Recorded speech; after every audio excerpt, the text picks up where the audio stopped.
नमस्कार, Marathi kitchen creation या YouTube चॅनलवर मी सुनीता तुम्हा सर्वांचे मनापासून स्वागत करते। आज आपण येथे भिजलेल्या वाटाण्याची मस्त अशी उसळ रेसिपी पाहणार आहोत। अगदी साध्या सोप्या पद्धतीने कोणतेही वाटण न घालता केलेली ही उसळ रेसिपी चवीला एकच नंबर लागते।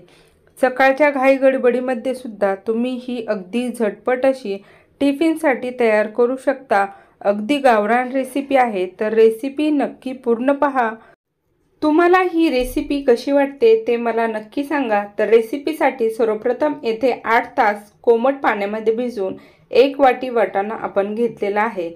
आता जेव्हा कडधान्य आपण 8 तास भिजवून घेतो त्यानंतर ते कडधान्य आपल्याला 2 ते 3 पाण्याने स्वच्छ असे धुवून घ्यायचे आहे। त्यामुळे कडधान्य खाल्ल्यावर पोटाचे जे दुखणं होतं ते अजिबात होत नाही। तर येथे शिजवण्यापूर्वी आपण 2 पाण्याने छान असे हे धुवून घेतलं। सगळं छान असं स्वच्छ करून चोळून घ्यायचं आहे आणि त्यानंतर पाणी काढून घ्यायचं आहे। आता 2 लिटरचा एक कुकर घ्यायचा। स्वच्छ पाण्यासहित आपल्याला हे धुतलेले वाटाणे कुकरमध्ये घालून घ्यायचं। शिजण्यासाठी येथे कमीत कमी 1.5 तांब्या पाणी मी घालून घेत आहे। त्यानंतर चवीनुसार मीठ यावर घालायचं। गरजेनुसार खडे मसाले हवे असतील तर नक्की घाला। तर या कुकरच्या आपल्याला कमीत कमी 5 ते 6 शिट्ट्या करून घ्यायच्या। 6 शिट्ट्या झाल्यानंतर कुकर येथे आपण छान असा थंड करून घेतला। वाफ काढून घ्यायची आणि त्यानंतर येथे कुकर आपल्याला ओपन करून वाटाणा कसा शिजला आहे ते चेक करायचं।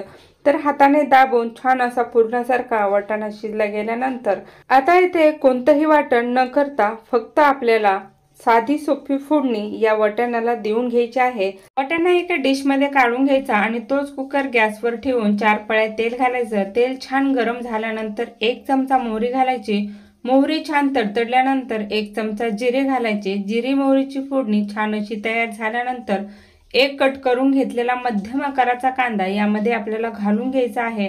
कांदा घातल्यानंतर 1 चमचा हळद पावडर आपल्याला यावर घालायची। यामुळे हळद कधीही करपत नाही। तर आता कांदा येथे आपल्याला मंद गॅसवर छान असा लालसर होईपर्यंत परतून घ्यायचा। कांदा 1 ते 2 मिनिटे छान असा परतल्यानंतर आपल्याला यामध्ये कट करून घेतलेला मध्यम आकाराचा 1 टोमॅटो घालून घ्यायचं। टोमॅटोमुळे वाटाण्याची भाजी अतिशय सुंदर अशी लागते। तर हे पहा, चमच्याने दाबून छान असं आपल्याला मऊ करून घ्यायचं। आता टोमॅटो अजून झटपट असं मऊ होण्यासाठी यावर चिमूटभर मीठ घालून घ्यायचं। आता आपण येथे वाटाणा शिजताना मीठ घातलं होतं त्यामुळे बेताचंच घालायचं। सर्व छान असं मिक्स करून तेल सुटेपर्यंत ही फोडणी आपल्याला परतून घ्यायची। आता यामध्ये आपण आवडीनुसार मसाले घालून घेणार आहोत। अगदी 2 ते 3 मिनिट ही फोडणी परतून घेतल्यानंतर अर्धा चमचा मिरची पावडर घरी केलेली घालून घेतली। त्यानंतर अर्धा चमचा येथे मी सुहाना मसाला घालून घेतला। तुम्ही याऐवजी छोले मसाला किंवा दुसरा कोणताही गरम मसाला घातला तरी चालेल।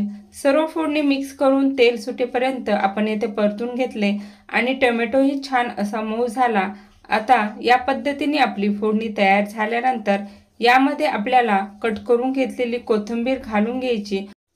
कोथिंबीरमुळे कोणतेही कडधान्य रेसिपी अतिशय सुंदर अशी लागते। तर ही आपल्याला तेलात अगदी अर्धा मिनिटाकरता मिक्स करून घ्यायची आणि त्यानंतर उकडून घेतलेला वाटाणा आपल्याला यामध्ये घालून घ्यायचे। अगदी झटपट साध्या सोप्या पद्धतीने आपण येथे वाटाण्याला फोडणी देऊन घेतली। आता गॅस मोठा करून 1 मोठी उकळी येथे आपल्याला काढून घ्यायची आणि त्यानंतर मंद गॅसवर 4 ते 5 मिनिट ही वाटाणा रेसिपी आपल्याला शिजून घ्यायची आहे। चव मिठाची एकदा पाहून घ्यायची। त्यानंतर यामध्ये थोडंसं मीठ हवं असेल तर ॲड करा। त्यानंतर भाजीमध्ये तुम्हाला कशा प्रकारचा रस्सा हवा आहे त्यानुसार भाजी कमी किंवा वाढवू शकता। तर हे पहा, एवढा रस्सा आपल्यासाठी अगदी पुरेसा आहे। येथे आपली वाटाण्याची भाजी छान अशी तयार झाली। अगदी झटपट साध्या सोप्या पद्धतीने केलेली ही रेसिपी भाकरी चपाती बरोबर अतिशय सुंदर अशी लागते। तसंच खिचडी पांढऱ्या भातासोबत सुद्धा तुम्ही ही सर्व करू शकता। सकाळच्या टिफिनसाठी घाई गडबडीमध्ये झटपट अशी तयार होते।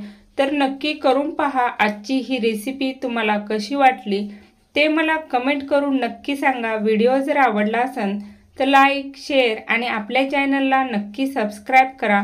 बेल बटन नक्की प्रेस करा। खा प्या आनंदी रहा। एकमेकाची काळजी घ्या। व्हिडिओ पूर्ण पाहिल्याबद्दल तुम्हा सर्वांचे मनापासून धन्यवाद।